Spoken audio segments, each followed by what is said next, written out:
주택 청약이란 완전 기초 흐름 이야기. 안녕하세요. 스타일공 인중개사 최영진입니다. 뉴스에도 많이 나오고 어른들이 청약하는데 왜 넣어야 되는지 그런 것들에 대해서 자세히 못 들어봤잖아요. 그래서 오늘은 요거에 대해 좀 간단하게 알려드리려고 합니다. 처음에는 개념부터 차근차근 알려드리려고 했는데 사실 전체적인 흐름을 먼저 알아보면서 그 흐름 속에서 필요한 용어들에 대해 정리하는 게 더 이해가 잘 될 것 같더라고요. 그래서 오늘은 전체적인 주택 흐름에 대해 쉽고 간단하게 알려드리도록 하겠습니다. 먼저 주택 청약저축이라고 하면 우리나라에서 새 아파트를 분양받기 위해 필요한 통장입니다. 말 그대로 새 아파트 막 공사를 시작하려고 하는 아파트가 대상이에요. 이외에 다른 헌 아파트들, 그러니까 동네에 있는 아파트들은 그냥 돈만 있으면 부동산 가서 계약하시고 구매하실 수 있습니다. 근데 우리나라는 돈이 있다고 해서 새 아파트를 1순위로 구매를 할 수가 없어요. 나라에서 정한 여러 조건들을 합산해서 조건이 가장 좋은 사람한테 그 새 아파트를 살 수 있는 권리를 줍니다. 그 아파트를 주는 게 아니라 살 수 있는 권리를 줍니다.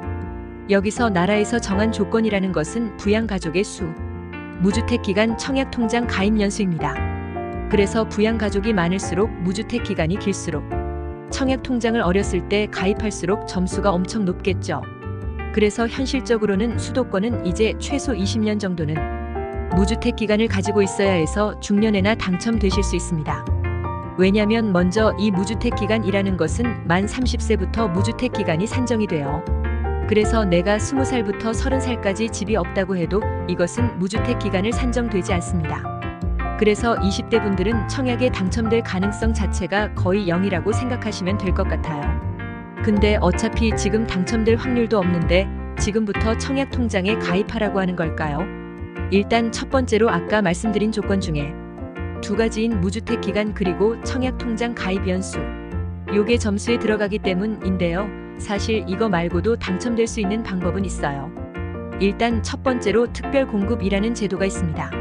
나이가 어릴지라도 무부모를 좀 부양하시거나 아니면 신혼부부이거나 아니면 다자녀를 낳거나 정부 이전으로 인한 그 소속 구청의 공무원들이 대상입니다. 그래서 이런 특별 공급을 따로 물량이 있어요. 핫한 지역에 아파트가 나오면 거기 청약에 지원하는 분들의 경쟁률이 1,000대 1 요 정도는 됩니다. 근데 이 특별 공급 같은 경우는 굉장히 낮습니다. 근데 다만 이 특별 공급에도 평균 소득을 봐요. 그래서 우리나라 중위소득을 초과하신다면 신청에 불과하신다고 보면 됩니다. 그래서 이렇게 신혼부부 청약을 넣으시는 분들은 보통 맞벌이를 하잖아요. 그러다가 임신했을 경우에 한 명이 휴직을 하게 되는데 그러면 2분의 1 소득이 없어지겠죠. 근데 청약에서는 이 한 가구의 소득을 기준으로 계산을 하기 때문에 상대적으로 이 가구의 소득 수준은 낮아져서 지원할 수 있는 자격이 생기는 거죠. 그런데 이렇게 자격이 생긴다고 해도 이것 또한 경쟁률이 높기 때문에 요즘 사람들은 그냥 돈이 있으면 집을 바로 삽니다. 그러면 이제 두 번째로 LH공사 등에서 지은 국민주택이 있습니다. 평균 소득은 필수 조건이지만 우리나라 중위소득 정도를 가지고 있으면서 청약 납입 횟수가 많다면 당첨될 확률이 민영주택에 비해 높습니다. 왜냐하면 이 국민주택은 민영주택에 비해서는 가격이 덜 오릅니다. 그러다 보니까 뭔가 투자를 목적으로 하시는 분들은 국민주택보다는 민영주택에 들어가시죠. 그리고 이 국민주택은 넓은 면적은 안 되고 전용 면적 85제곱미터 이하로 지어지기 때문에 정말 실거주 하실 분들이 많이 들어갔습니다. 그러니까 상대적으로 젊은 나이에도 청약에 당첨될 수 있다는 거죠. 이 집을 살 수 있는 권리를 얻은 거예요. 이제는 내가 내 돈을 내고 그 집을 계약을 해야 돼요. 일주일 내에. 계약금을 무조건 다 내는 게 아니라 계약금은 보통 분양가의 10% 정도예요. 그러니까 청약을 그냥 무작위로 넣으시면 안 되고 진짜 내가 계약금을 낼 수 있을 때 넣으셔야 됩니다. 한번 청약에 당첨되면 재당첨 제한이라는 게 생깁니다. 이 같은 경우에는 10년 동안 청약에 당첨될 수 없습니다. 내가 괜히 호기심에 넣었다가 당첨이 돼서 돈을 못 내면 10년 동안 청약 기회를 박탈당하는 거예요. 진짜 이런 사건이 최근 서울에서 있었죠. 29살 여성분이 당첨이 된 거예요. 약 1억 원의 돈을 입금했어야 했어요. 지금 당장 분양받아서 돈만 되면 무조건 시세 차익이 5억이 생기는 거였거든요.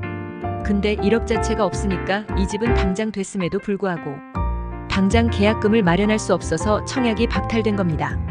근데 한편으로는 이런 생각도 하실 거예요. 결국 어차피 청약이 되든 말든 내 돈을 내고 사야 되는 거 아닌가.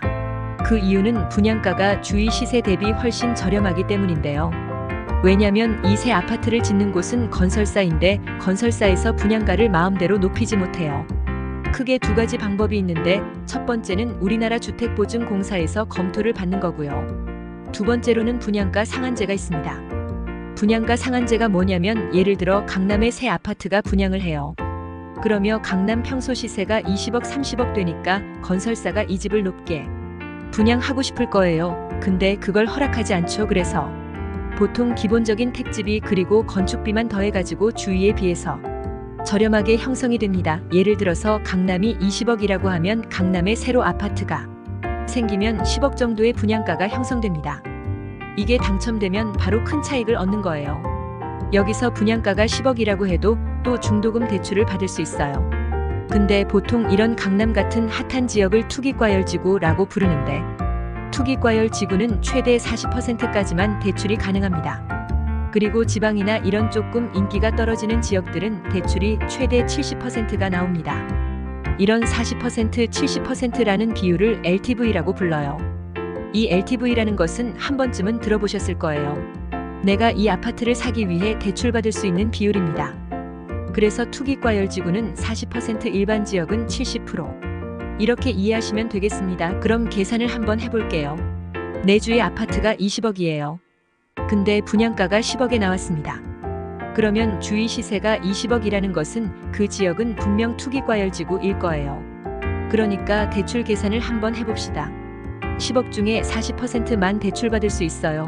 그러면 내가 이 아파트를 투자하기 위해 들어가는 돈은 40%를 대출받을 수 있으니까 4억은 은행 돈을 땡겨오고 6억이 필요하죠.